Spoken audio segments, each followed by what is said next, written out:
Jerome Span. Of course, I'm here to tell you about our sponsor today.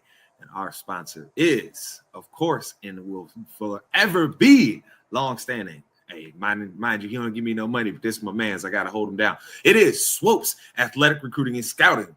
Yes, sir, ladies and gentlemen, Swopes is out here trying to change lives. He's trying to help get these young athletes into college each and every week. Every day he dedicates a lot of time to this. This man has a serious passion for helping others further their education and further their lives in with a lot of great ways. They are on Facebook. Make sure you look up Swopes Athletic Recruiting and Scouting. Swopes is spelled Swopes. It is ran by Mr. Nathaniel Swopes Jr. He is the man in Houston, if y'all don't know. Yes, make sure you go check him out if you're trying to get your kid into school, or hell, if you're even a kid here that's thinking about going into school and you want to try and keep playing, keep your athletic career going, make sure you go check out Swopes Athletic Recruiting and Scouting. He is the man that's going to help you keep that dream going. So make sure you follow them on Facebook, and you can get right a hold of Mr. Swopes there. He will help you get into college and keep your dream going for continuing to play your sports. So again, people, Swopes Athletic Recruiting and Scouting. Check it out now. Help change some kid around you that you know's future, or hell, even your future.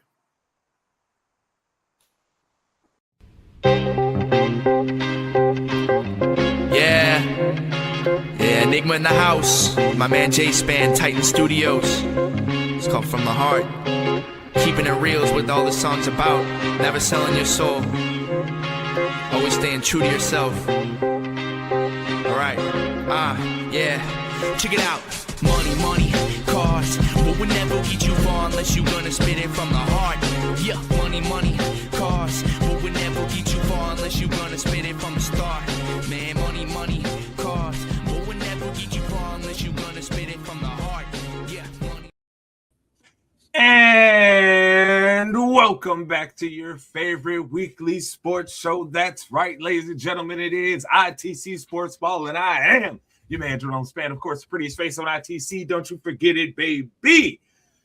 Yes, sir, we have got the sports ball crew in the building, so we'll get those intros going. Of course, we've got the originator of this whole ITC thing. Some of y'all know him as Pop, some of y'all know him as the Ace. If you get into his face, he will put you in your place. Mother and bear down, he is Terrell Campbell.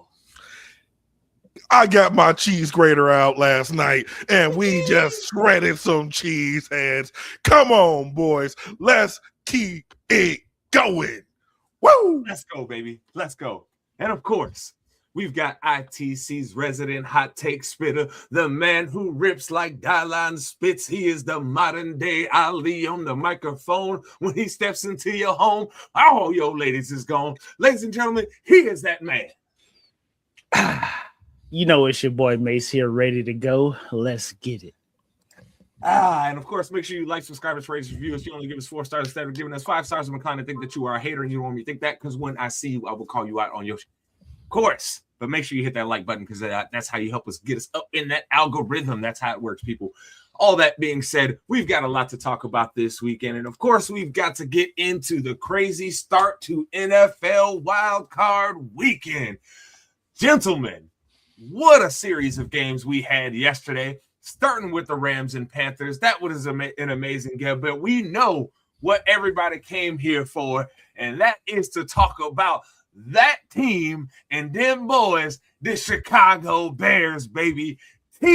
Tell me how you're feeling right now after that amazing victory by the Bears yesterday. Another comeback victory by this unit. How you feeling, brother? Man, I'll tell you this much. Jerome, you know me. I don't really like to be out much watching the games and stuff like that, okay? I was with a friend last night. Me and her were watching the game. All of a sudden, like I say, and like we just like everybody else, we're just like, okay, come on. And we're just like, man, the Packers. But my bear brain came in and was like, hold on. We've seen this script before. We seen this movie play out. And then what did they do? Just like the gunslinger in the last act of the movie, they popped up and they showed why this team has been special all year. won now their 7th game. Repeat, 7th game in the last 2 minutes of a game. The most in NFL history. And especially from a second-year quarterback who everybody said, oh, he paint his nails, he ain't going to survive. Oh, he do this, he ain't going to survive. Hey, Get him. You know what? Ain't nobody talking about his painted nails now. Ain't nobody talking about all the other stuff he did on the side. And Get him. You know what that means? You know what that means? It's all about the culture. It's all about the coaching, the staff, and everything. We have seen this Bears team be down multiple times and come back and storm, and get the victory. They did something that hadn't been done since 1933. Let's just reiterate that. 1933. 93 years. Let's just analyze did his that. math, bro. The Bears, this Bears team, every single game, like you say, every single game, when we think they're down and out, they show us we ain't done yet. Like I say, that the motto, the 3 words that have swept the Chicagoland area are good. See, I'm bad with the camera, but good, better, best, as you can see scrolled across my chest. Okay, but and the thing is, this team knows that they can get better. Like everybody in Chicago, go to Facebook and watch Ben Johnson do the speech, give them game balls. Hey, look, Ben Johnson is that man, because you know what he said. You know what he makes. I don't know if you saw it, but at the start of that speech, he said, "F them Packers, let's go, baby, let's go." Was right aligned with us. and he even said it when he took the Chicago job. I kind of like beating Matt LaFleur twice a year. Guess what, Ben? You beat him twice this year. So guess what? Hey, you all haters in the comments. Let's say hater.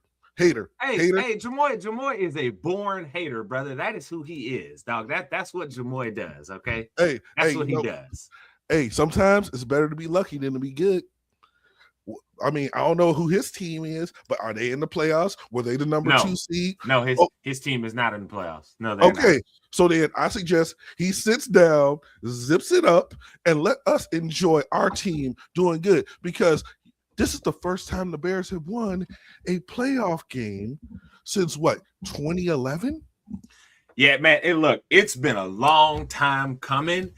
I'm going to say this straight on. I was optimistic at the start of the season. I know you were, T. I know Mace felt optimistic about what we were going to do this year too. And a lot of people, when I shared the clips with them or I talked with them about, how we were feeling about the team, man, let me tell you, there was so much hate out there. There was so much of the, oh man, I don't know. They might not actually be good. All this other, okay. And then the team starts off 0-2. We start off 0-2 to have terrible losses, right? The first week we fail against 9, who we have all found out is exactly what we told y'all. 9 needs some time, right? And then we are blown out by the Lions. Yep. To now, at the point that we are, we have had the most comebacks in a season by a quarterback, right? Mm-hmm. Our quarterback just threw for almost 400 yards in a playoff game. Our rookie tight end went for damn near 200 in a playoff game. Bruh, we cooking with gas. And the defense, look, I have been hard on these guys all season long. All season long, I've been hard on them because they've been a lot of bend, don't break. There's been a lot of you have to get the turnovers to make something happen. Last night, that defense said, F what y'all talking about. We don't need the turnovers. We'll handle our business and just get these 3 and outs. And that's what they did in that second half. They bowled up, got those 3 and outs, and the offense took advantage of those opportunities, which is something that historically does not happen with Bears quarterbacks and offenses. They usually do not take advantage of the opportunities. So I am personally over the moon right now with where the Bears are at. Because guess what? My logic has always been for years, and Mace, T, you both can attest to this, right? If you win your first round game, you got a chance to do anything. Yep. If you win that wild card game, that means you now got a chance to do whatever. Because then there's 4 teams left. Yep. And the question is, and right now, the games that are going to happen today, we know who the Bears are playing based off this Eagles and 49ers game. Because like I say, if it's the 49ers, they go to Seattle. If it's the Eagles, it's coming to Chicago. I'm gonna be real with you. I feel good against anybody. And that's not a feeling I usually feel. Usually I'm like, man, we need to kind of maybe avoid this team. Nah. Put us up against anybody. Mm-hmm. Anybody. And I feel like the Bears have a chance right now. Anybody, dog. And not just a chance like, oh man, a puncher's chance. No, I'm talking about we have a legit shot to win and beat anyone.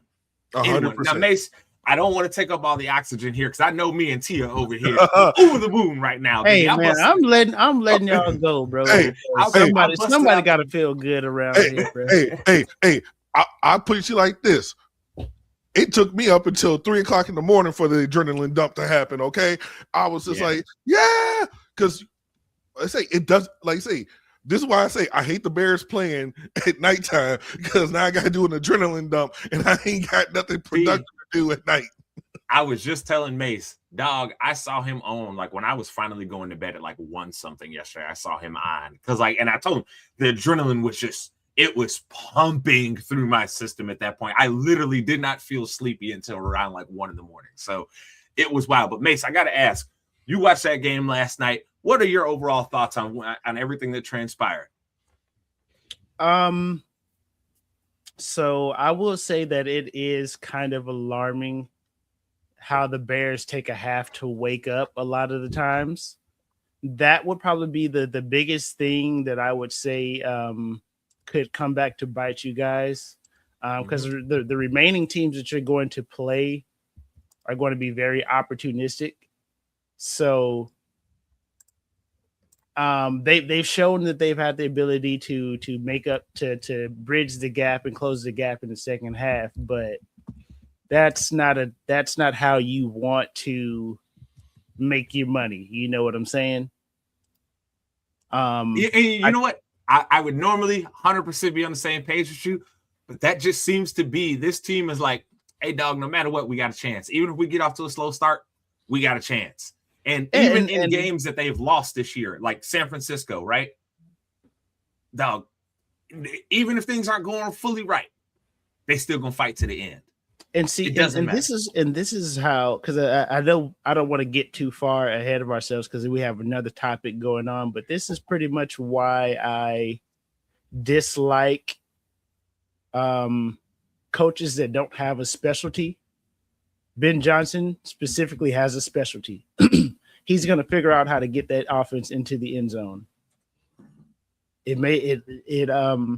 As long as the defense does their thing, as long as the defense keeps the game close-ish, he's going to figure out what's going to work to get that team in the end zone. So you have to give a lot of credit to Ben Johnson. You have to give a lot of credit to Caleb Williams for not for staying poised whenever he's down, because it's easy for a quarterback to start closing his eyes and throwing the ball up when they're down 2 and 3 scores.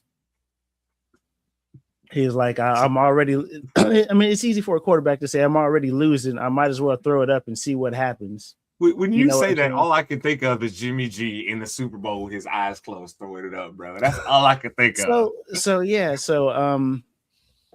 I want to say thank you to the Bears for beating the Packers because that makes our draft pick a little bit lower. Appreciate y'all, boys. I would not want to be picking. I would not want to be picking past 25.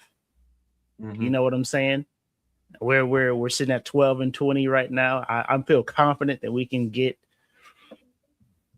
2 impact players in the first round with that. So appreciate y'all, boys. Solid. Mm-hmm. Mm-hmm. Gotcha. But yeah, man. I think something does have to be said about the Packers' downfall during this stretch. After the Michael Parsons trade, they were 0-5 after his injury. They had another injury across the defensive line as well. But you have to think that they're going to go into this offseason attempting to retool. Maybe I feel like this is a coaching issue because here's what I'll say. LaFleur is on the last year of his deal. Mm-hmm. So if we want to talk, all right, we can talk about the Packers, right? Because we're going to talk about the Bears plenty. We got time moving forward. They're going to be continue on, and we're Bears fans. We're always going to talk about the Bears.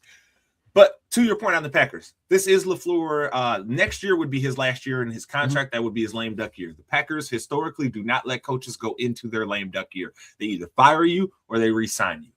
The reports are right now that had came out before this playoff game by some reporters. It wasn't by everybody. Some disputed it, but some were saying that word in the organization was that LaFleur was coaching for his job in that playoff game. It was either you win that playoff game or you are fired. That being said, if they do make a coaching change, Mace, I'm going to be honest with you. I think it would be a bad decision. I'm hoping they do it. LaFleur is a very, very, very good coach. I mean, yes, he's got his faults, right? We've seen his teams have some weird performances in big games in the playoffs, right? We most definitely. But every year his team is in competition. I mean, for God's sakes, when his starting quarterback went down in the past 2 seasons, we've watched him scheme up Malik Willis to go out there and ball. And none of us are talking ill on Malik Willis here, right? We all think he's all right. But ain't nobody out here talking about that's your franchise quarterback or that's even a starting level quarterback for you. Matt LaFleur has put 10 years on Malik Willis's NFL career. Yep. Straight up. Yep. Yeah, I think it would be very ill-advised for them to move on from Matt LaFleur.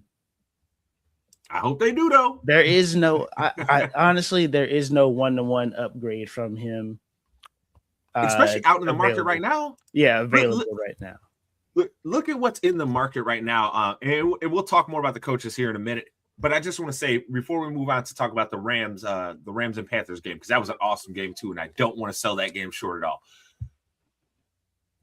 The market right now, it's a bunch of defensive coaches, and then there's the special teams coach in Harbaugh, right? Mm-hmm. Do you really want to go out and trade away this clearly great offensive mind who is really good at working with your quarterbacks? Do you really want to get rid of that guy right now to go get a defensive guy? Because more than likely, your investments in the offseason are going to probably be in defense anyway, so why would you go get a defensive guy? You know what I mean? You would think, especially in today's NFL, you want the guy that's going to be there long-term with your quarterback. So I'm hoping they fire LaFleur. Please understand, go ahead and fire his ass. Please. Because look, I don't think Packer fans have truly know how good they have had it. I think there's a part of them that's a little bit spoiled and that they don't really know that it can get greasy real quick. Even if you have a talented roster, it can get greasy. I mean, not trying to talk trash about the teammates, but you guys have had some talented rosters and stuff because of coaching being bad. It's gotten greasy. So all that being said, have to move on to the Rams and Panthers because we will talk about the Bears plenty more and the Packers in the offseason. We'll get back to them, right? Because that should be an interesting thing. But we do have to talk about the Rams and Panthers because, oh, my God, gentlemen, that Rams and Panthers game was nuts.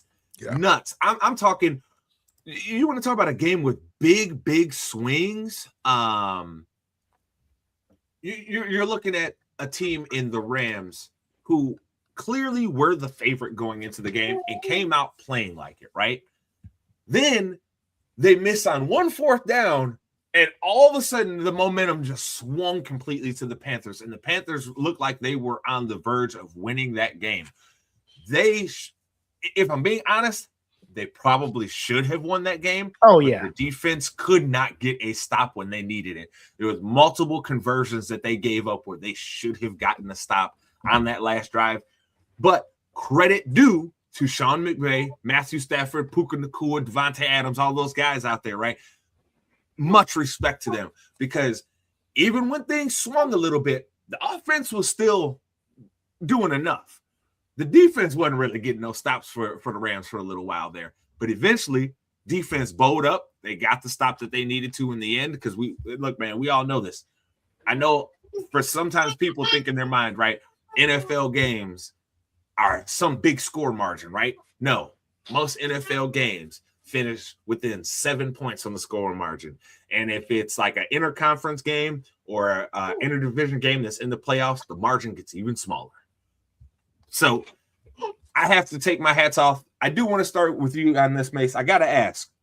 There have been questions about Bryce Young, right? We've had our questions on this team, but we also were one of the shows that was out here in the offseason giving him credit for the growth that he had over the course of last year, right? Where he got benched, came back, started playing better. Do you feel like now that the Panthers have the right guy and that they should start building around Bryce Young? Oh, 100%. And shout outs to my homie Tootie in the background. I hear. Oh, you hear back Tootie? there? Shout outs to my homie Tootie.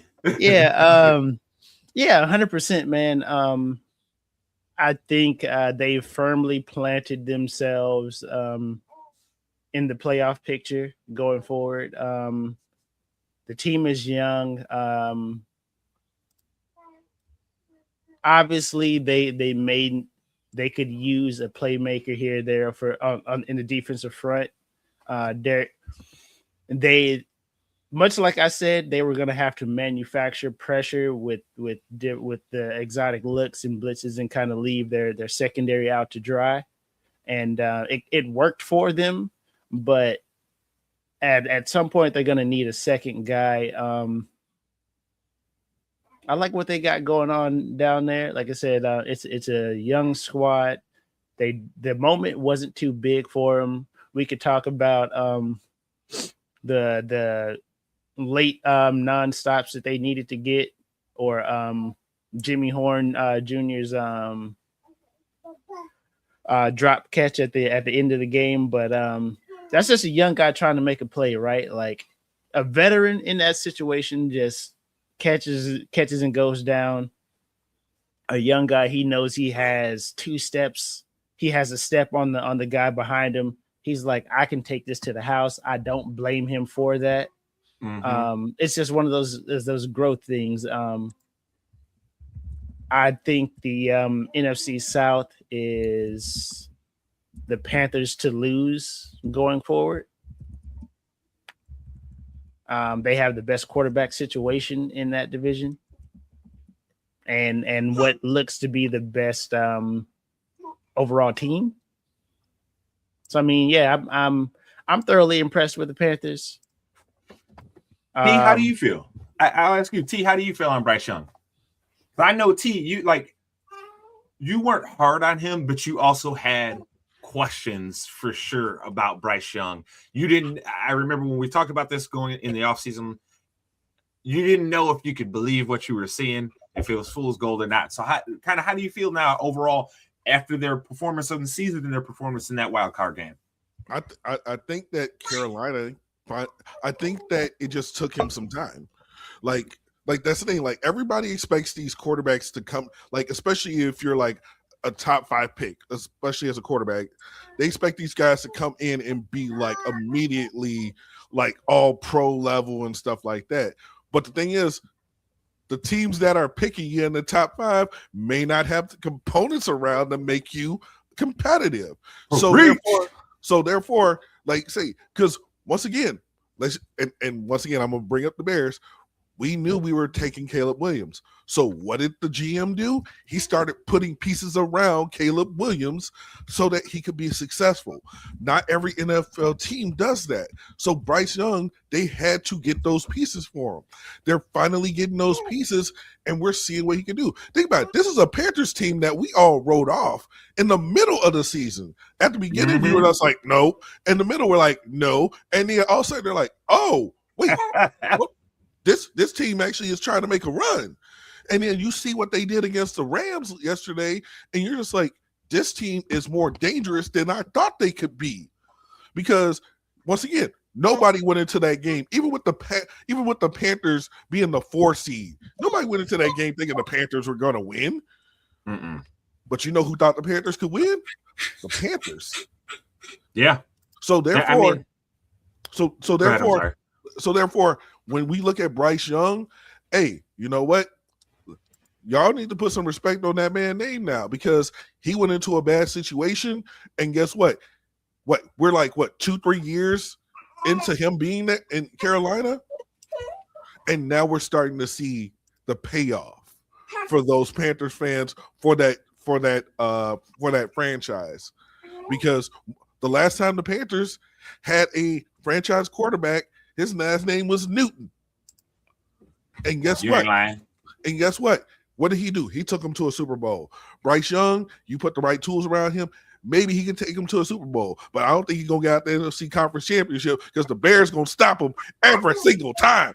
But that's right. But Bryce Young, hey, this is a guy that you got to kind of keep a look at, because everybody says Bryce Young, CJ Stroud, Bryce Young, CJ Stroud. We saw Stroud do well. Now we're starting to see Bryce Young do well. And this Panthers team have their quarterback. So now they just need to get they get all the components together, and this Panthers team could run that NFC South, because Atlanta ain't gonna do it. We know the Saints ain't close to doing it. Time out. As it stands right now, Atlanta ain't gonna do it. Right. Let something like this. Okay, I don't want to get too crazy and get too far into the weeds on this, but imagine if the Packers fire LaFleur and then Atlanta hires LaFleur with all that talent they have on that roster. Imagine. Yeah, but Kyle Pitts was a second team All-Pro in the contract year. Imagine him having Drake London, Bijan Robinson out there to be able to play with in the pass game. Imagine, bro. Yeah, but that requires the front office to be smart, and they're not exactly the greatest right there. They're the ones. They look. They still drafted some good players, and them defensive players that they drafted last year. Yeah. I think their problem was coaching for sure this year. But to the point that we were talking about here, got to give shout out to Jalen Coker and Mace's man Tet, because I know Mace was over there watching that game, and every time Tet caught the ball, he's like, "We should have had you." So shout out to them. They were excellent yesterday. That was an amazing performance in my mind from the Panthers. It's something that I think will be a growth moment for that team overall. I feel like this is now what gets that ship fully going in the right direction. And so now I think they have a bright future. But I do want to talk about the Rams here, because the Rams were the team that won this. And I got to ask, Mace, overall, what are your feelings about this Rams team? I mean, look, we give our credit to the Panthers, right? We have to give them their respect for doing what they had to do. But we also have to have a real conversation about the Rams and say, hey, dog, we understand it was a road playoff game, but this is the team you were heavily favored against, and you barely won this game. Are you alarmed with where the Rams may be right now, or do you feel like maybe this was just, hey, road playoff game, whatever happened there, it doesn't matter because they got the win. Now they can go on and handle business? I think it's more so the second there. I think it's one of those situations where I think they may have taken the Panthers, I'm not going to say lightly, but they relaxed after they got up big and realized that this team was not going to just lay down. But I think you still have to like them just off the simple fact that they probably have the quarterback that you have the most confidence in remaining in the NFC in the playoffs. So I still think that carries weight, especially when, like I said, the margin in playoff games is less than 7 points. Having a guy that you know can drive you down the field at the end of a game has to be a confidence builder, has to be a continuous confidence boost. So it's nerve-wracking for the simple fact that that game shouldn't have been close. But at the same time, I think it's more so of they were getting some guys back that weren't previously healthy, and they just kind of relaxed. They thought that the Panthers were just going to lay down, and they didn't. And they had to turn it up at the end there to kind of get things back rolling. But I think you still got to have confidence in them. Yeah. T, how do you feel? How do you feel about this Rams team after their performance against the Panthers yesterday? I say, in all honesty, I can't disagree with anything that May said. Like he made all the most valid points too. Like this is a Rams team that we all looked at like, ooh, they're a little scary, but they didn't look that way against a Panthers team yesterday.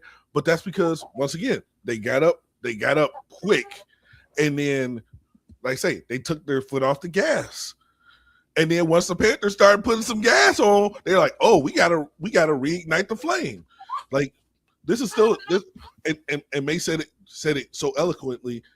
They have the quarterback that, like, no matter how much our faith in the Bears is, they have the quarterback in the playoffs that you feel the most comfortable with. Like, say, even Philadelphia fans are a little shaky about Jalen Hurts. Well, listen, don't please do not get the Philly fans started talking about Jalen Hurts, because half of them hate that guy and the other half think he is the best quarterback in the league and he doesn't get enough credit. Right. I don't even want to talk about Jalen Hurts because we got a whole offseason to talk about that. And guess what? We're going to have to talk about it because if they don't get back to the Super Bowl and win, Philly fans are going to be losing their minds. So we got plenty of time to talk about their mess.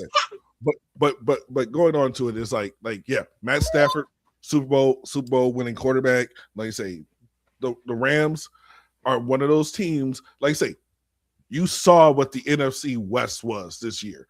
They were what the North was last year.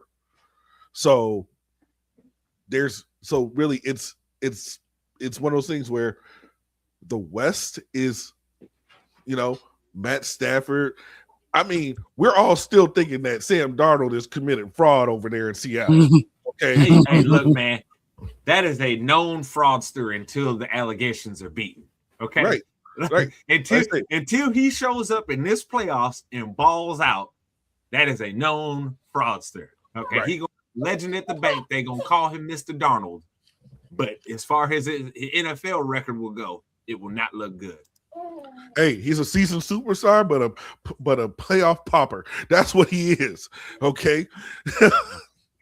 Something wrong with him. Terrell is clearly hungry. My man is over here thinking about food already. Today. I said he's a pauper. What did you think I said? I thought you said popper. No, I said a pauper. Or something. No, okay, like a pauper, like the Prince and the Pauper, like the old. Gotcha. My bad. Maybe I'm hungry. Maybe that's what it is. I don't know. Well, you should. Well, you know what you should do? You should get a Snickers because you're not hungry. Because you're not you when you're hungry. No, I already had this coffee. I'll be good. Let's get that bread. I'm trying to get us paid. I'm trying to get us a Snickers commercial. Quiet, you. That being said, we got to get into the rest of the games here that are set up for this wildcard weekend. We have got 3 games today, and let's start here with the Bills and Jaguars. I think this is probably one of the more interesting games on the day here. Base, this Bills team, look, man, a lot of us review it, especially with how the Chiefs start to the season was, right? And once it started looking like they weren't going to potentially make the playoffs, it was like, well, hey, man, the door's open for either Josh Allen or Lamar Jackson right now. The Bills tripped up and let the Patriots win that division. So now they have to go on the road to Jacksonville, and a Jacksonville team, Mace, that we have already seen before with lesser coaching, right, look really good in the playoffs. I ask now, should Buffalo Bills fans be worried, Mace, that, hey, 100%. Man, we might lose this game and go out in the wild card round? 100%. I think the Bills have fallen into that spot where teams don't want to be, where they know their quarterback is so good that they can kind of get lackadaisical about the rest of the roster. Hey, it happens. It happens. It happens. It happens a lot. With Kansas City. Kansas City's made some bad picks. It happens a lot. The quarterback is so good that you just feel like he can cover up whatever inefficiency you have. Like, and that's where the Bills are right now. So I think they need a wild card, not just a wild card exit. I think they need one of those ugly wild card exits, like a 35-14 wild card exit. One where it's clear that the changes have to be made. Yeah. Something like a good kick in the pants for the front office to be like, okay, this team definitely isn't good enough around Josh Allen, and we're about to ruin our only chance at a Super Bowl.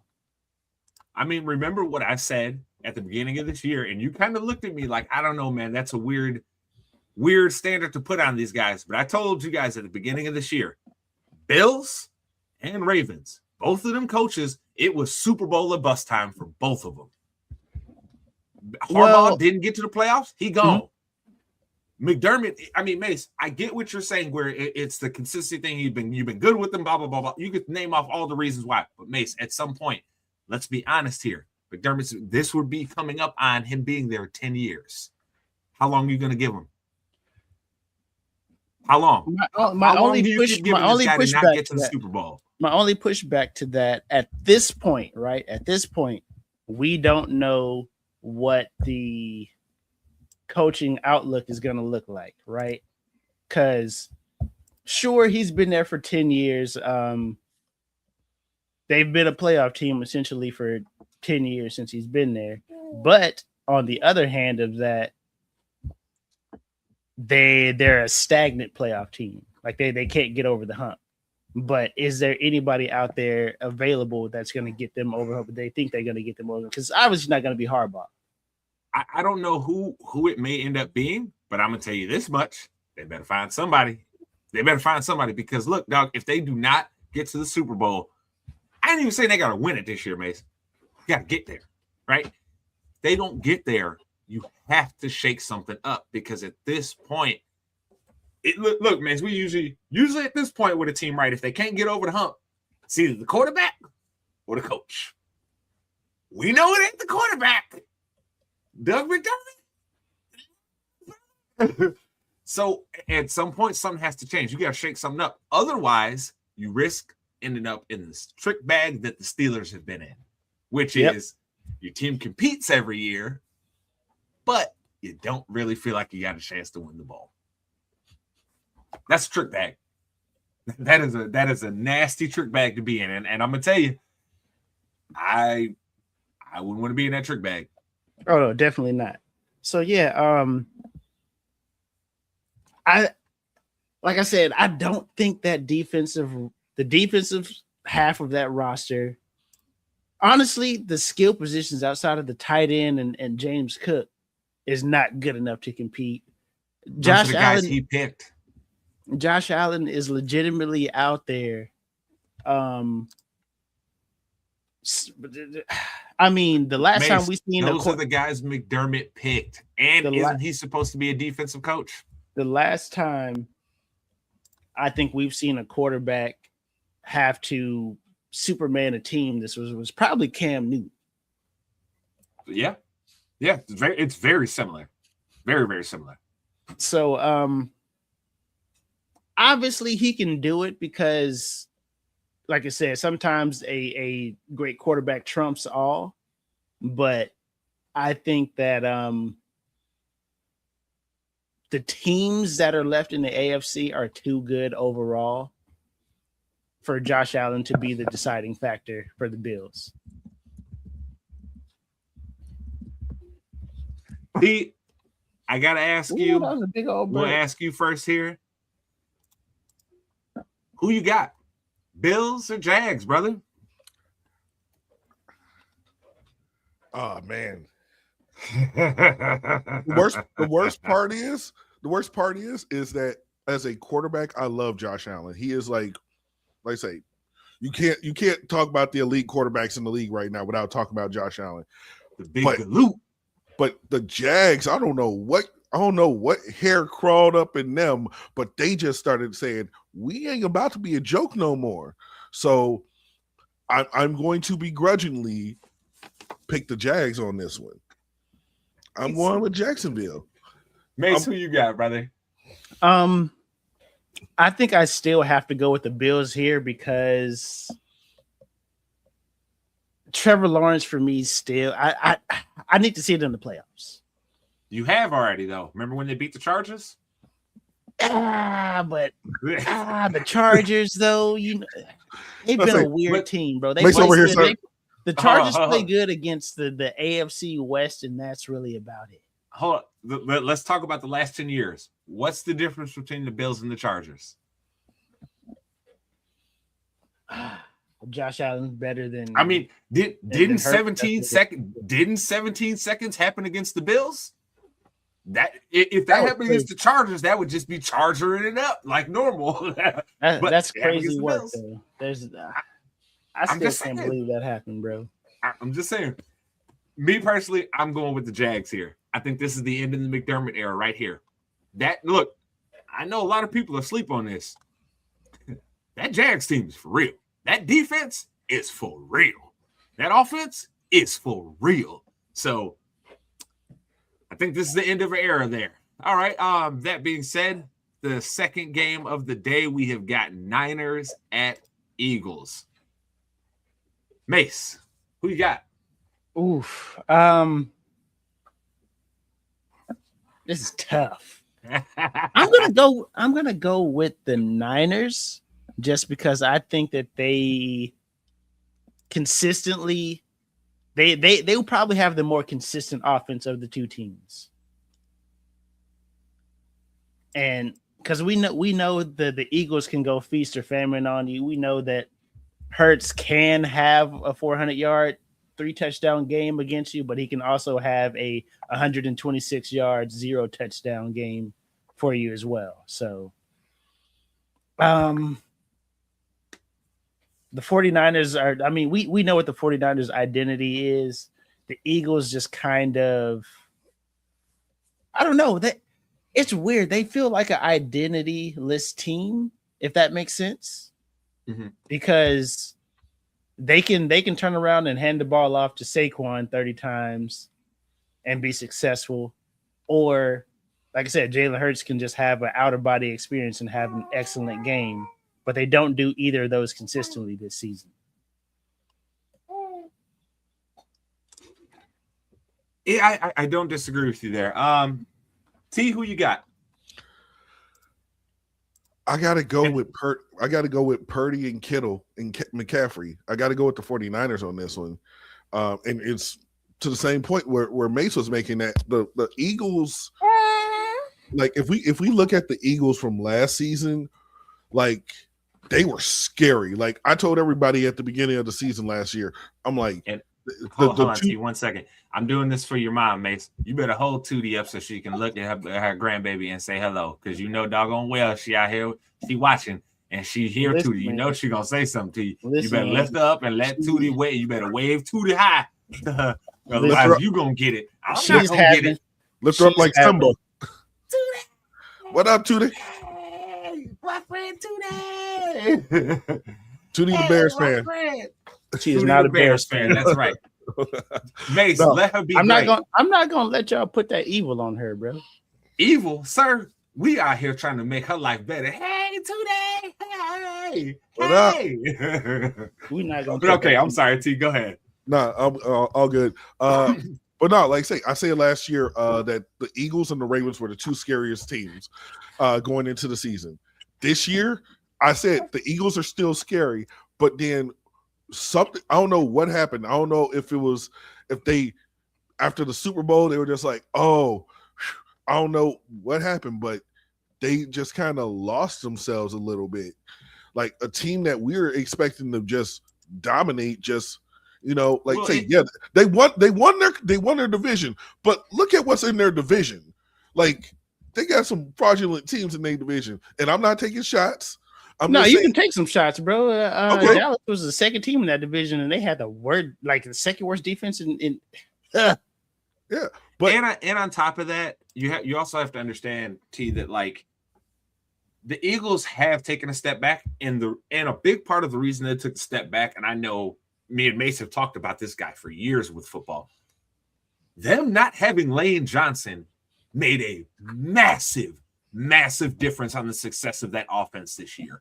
Yeah. I know a lot of people that this kind of gets into the weeds of football, but traditionally in football for like a lot of years, your left side was your blind side, finesse side, and then your right side was your nasty side. That's how the Eagles had really built that. That right side was the nasty side, and the nasty was led by Lane Johnson year after year after year after year. I mean, if you look at the success with the Eagles over the past 10 years, Lane Johnson's a part of all of that. And so not having him made them take a step back. Also losing the veteran pieces that they did on that defense, not having those guys there, they took a step back on defense. Yeah, it's like they couldn't continuously lose edge rushers and then expect that defense to still be as potent as it was. And on top of that, not only that, but this is, I think, the part that really, really killed them. When they lost Kellen Moore as the play caller, their play calling and their offensive scheme took a step back. Absolutely. So all that being said, I think those are the reasons why that the Eagles took the step back. Now, me in this game, I'm going to pick the Eagles because they're at home. I think they match up pretty well with the 49ers here. But I will also say I would not be surprised if the Eagles found a way to just lose this game and piss down their leg. Like, legitimately. I would not be surprised. All right, and now the last game of the week, we have the last game of today, excuse me, because the last game of the week is the Texans and Steelers, and we'll get to that there in a minute. Chargers at Patriots. T, who you got? I'm gonna go with Mike Vrabel and Drake May.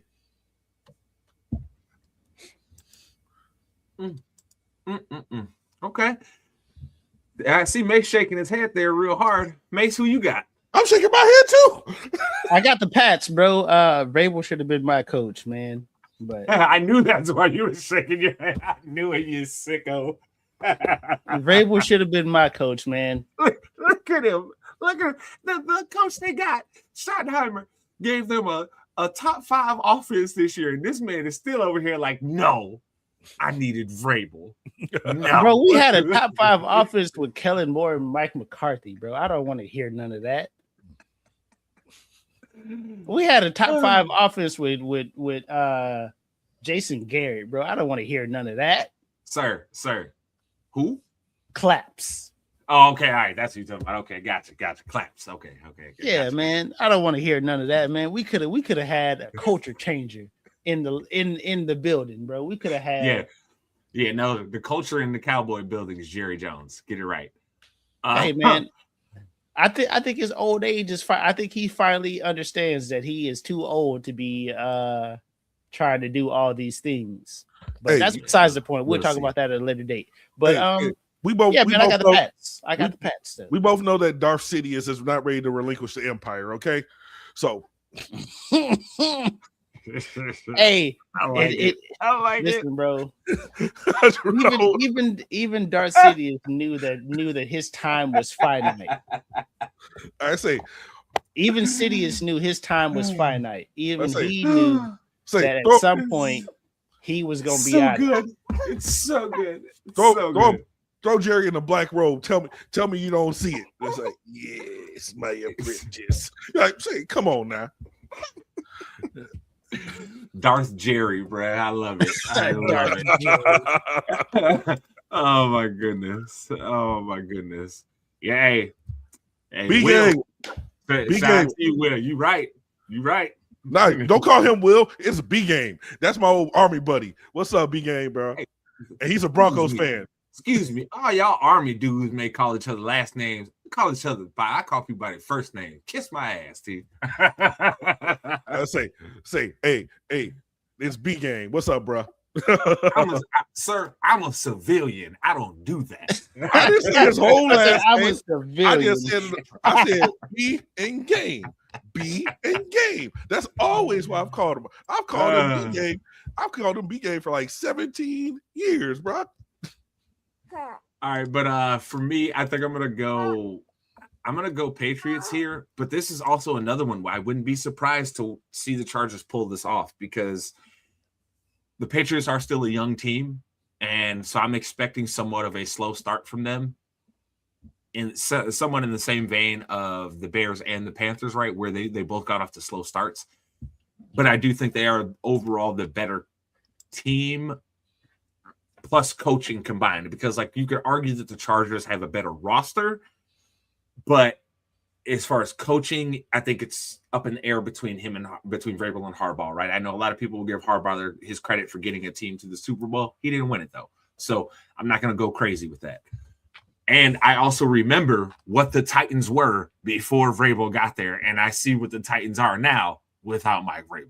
So, I think I'm going to go the Patriots here. Now, the last game on the week here, we have got the Texans at the Steelers. I think we all would agree here that the Texans are the better team, but as we said earlier in the show, road playoff games can sometimes get a little bit sticky here. So I got to ask, Mace, who you got here between the Texans and the Steelers on Monday night?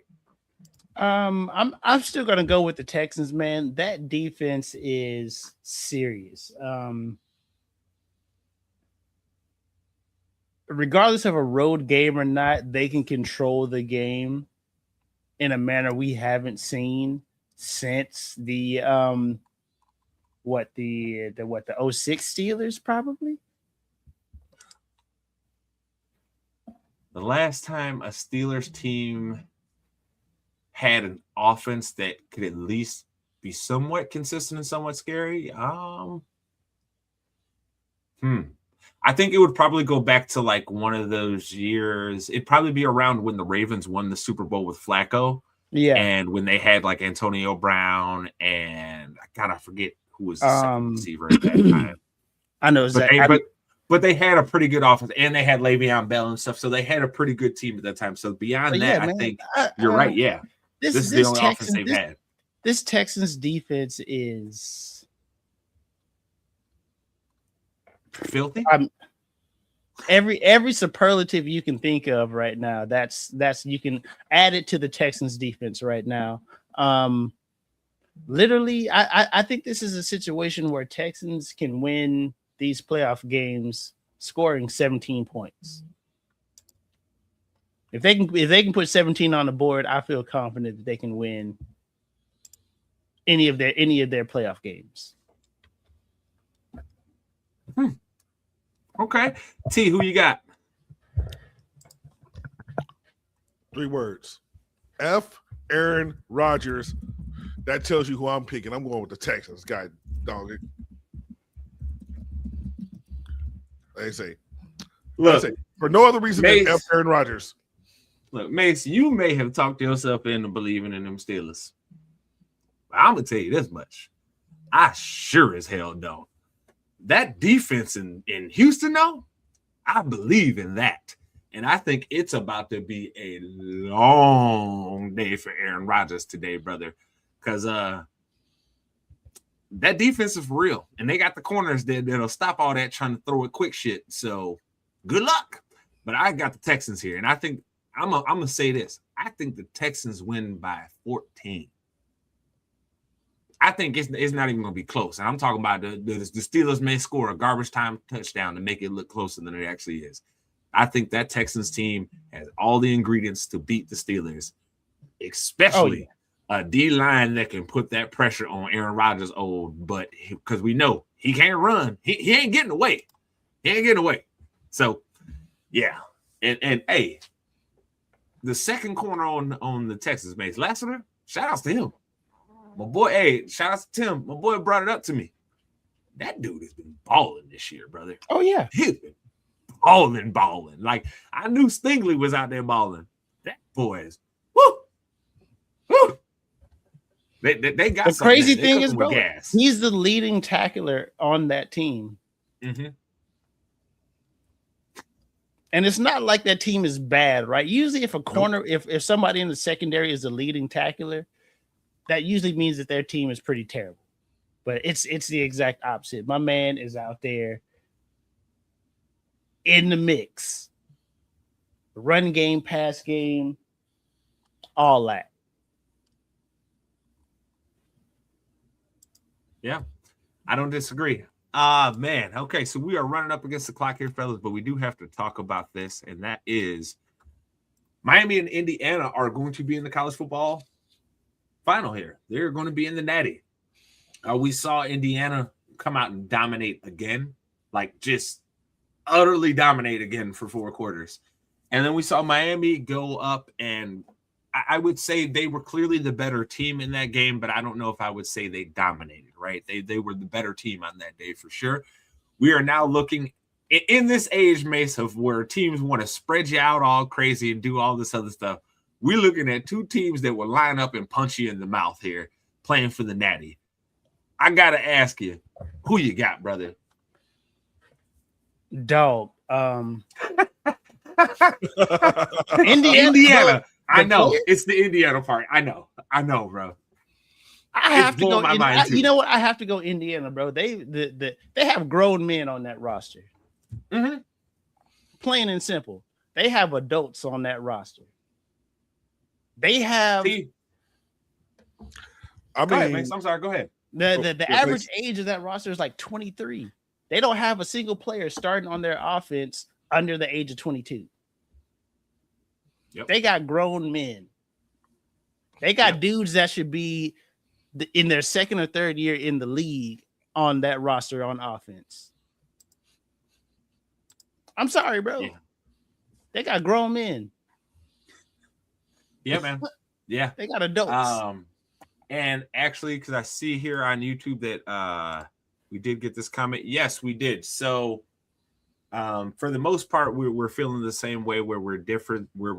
Again, if you go back maybe about 10 minutes here in the show, you will see all of that right there. Okay, so they're 10, 15 minutes back in, you will see the rest of that. But I don't want to circle back on that because we do still got to finish talking about Miami and Indiana. So T, who you got here with Miami and Indiana? Indiana. Like I say, May said it best.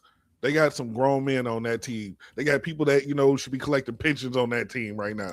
So they, like I say, Miami young. Like I say, I want to go with the U. I want to throw it to you, but Indiana been doing something special. So I'm gonna go with the Hoosiers. Look, man, y'all know the only other college football team that I will root for actively to win games is Miami, right? Outside of Michigan, because I am Michigan first all the time. But Miami has been a team that I've loved since I was a kid. I am super happy to see them back in the national championship here after a lot of down years, right? So I'm very, very happy to see this.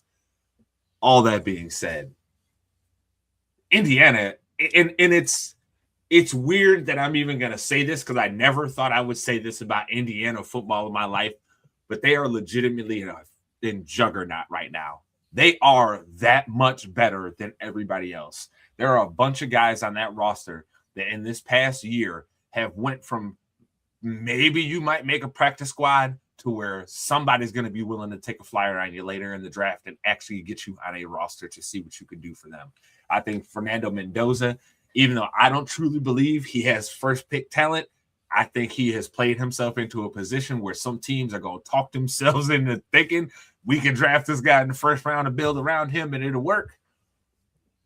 I got Indiana here, man. They are legitimately a team that is a complete roster. I do not see a weakness on the team at all. Through all their games, I've probably seen about 6 or 7 of their games total this year.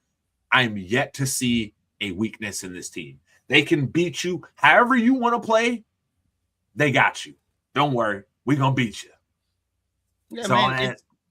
It comes down to that the coaching. It comes back to the recruiting philosophy of the coach, man. He specifically is like, listen, bro, I would rather take a junior who's played some big games and just needs an opportunity as a starter over an 18-year-old, a 19-year-old who is just trying to chase a check right now. Yep. He's like, bro, give me the grown men who have experience. They got grown man strength. Straight up. Yep. You can't, bro, you can't win. You can't compete against that. We all know what grown man strength is. We know the difference. We've shaken somebody's hand with real grown man strength. Mm-hmm. You ain't lying. All that being said, Mace, tell the people where to find you. At Twitter, funky_stuff09, twitch.tv/swaggy mace. Hit your boy up. T, tell the people where to find you. You can find me as the Real Trey Camp on Twitter, and you can also find me as T Campbell _ ITC on the gram. You can find me at J Spanderman everywhere. You either see me, my pretty face, or the ITC logo. Make sure you like, subscribe, rate us, review us. You only give us 4 stars instead of giving us 5 stars. I'm inclined to think that you are a hater. You don't want me to think that because I'm a really nice guy and I'll call you out when I see you. That being said, ladies and gentlemen, we appreciate you coming in and spending a little bit of your Sunday with us again this week. And this was another resounding episode of your favorite weekly sports home. That is ITC Sportsball. You know what I mean?